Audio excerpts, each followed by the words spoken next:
All I can say is wow.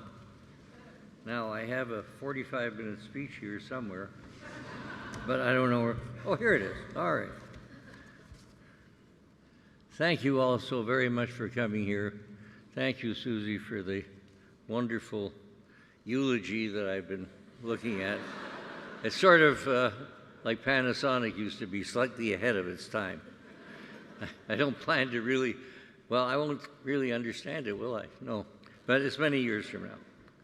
Anyway, I'm really quite thrilled to be here tonight, and I thank each of you for joining, not to celebrate me, but to celebrate IPF and its work.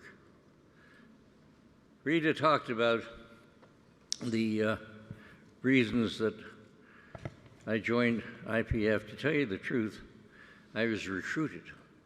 There was this headhunting thing, and it was led by Peter Joseph and David Halpern, and they thought that maybe some new, young, fresh blood would be welcome at IPF.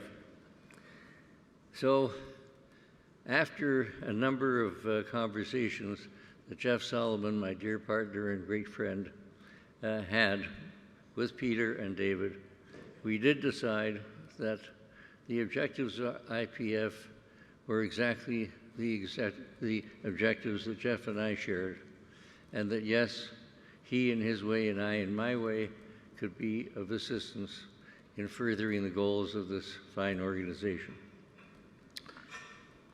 We found that their values and their vision aligned with ours. And so we joined, and frankly, I've been thrilled to be a part of the board, the executive committee, and of being named chair of the advisory council. And working with Susie is just a joy. She's a mover and a shaker and a force of nature. And I love her personally, and I love her professionally. And please, media, stay away from me.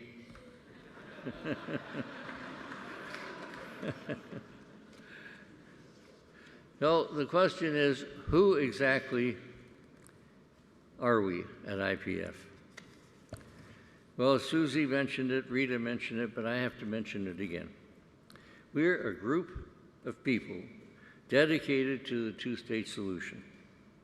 That is our entire objective. It is very simple and very straightforward, and I think it is very, very focused. That's what we care about. That's what we're passionate about. That's who we are. We are not right-wing. We are not left-wing. We are the passionate center. Yes, the passionate, very passionate center.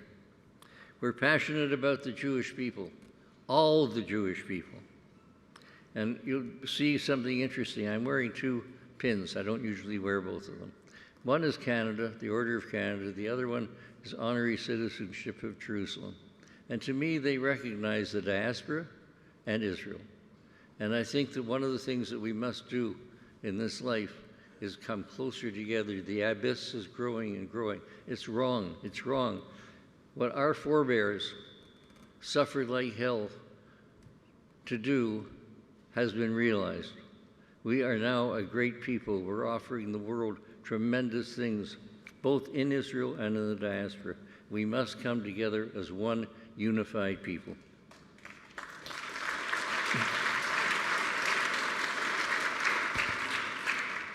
And we're passionate about Israel's future. Israelis have shown the world that a committed people can work miracles with the land, with science, with technology, with poetry, with literature, you name it, whatever discipline you want, and with music, Zubin. You name it, whatever you want to call it, Israelis have made miracles, absolute miracles. And I defy anyone. My son Stephen, God bless him, he just took a group of people from Quebec to Israel, and he said the difference between day 1 and day 7 when they left was incredible. That all of a sudden a group of people who had no attachment to Israel at all became in love. And he said when they departed, there were tears. of a group of tough businessmen who had no interest one way or the other in Israel. And that is the sort of thing that is so wonderful when people see that country. To me, Israel can become the linchpin of an economically sound Middle East, but that can only happen if the two-state solution happens.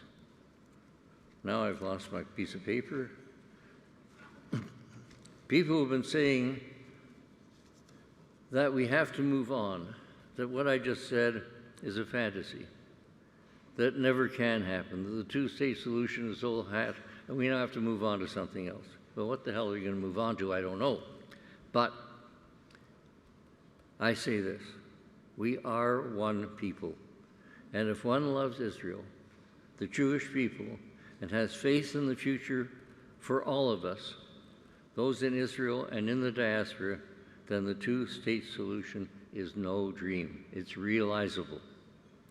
IPF's and our Israeli partners CIS's mandate is to jointly pursue that feeling of hope and confidence with leadership in the diaspora and in Israel, and among decision makers in Washington and Jerusalem.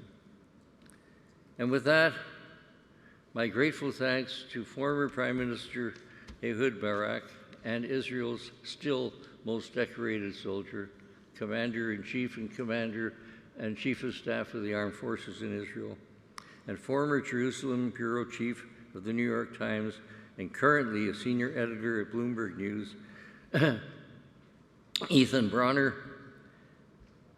I would like you gentlemen to join me on stage, and we're going to have a little conversation, maybe about the two-state solution, or because Ethan's been a great reporter for a long time, he might embarrass us. You never know.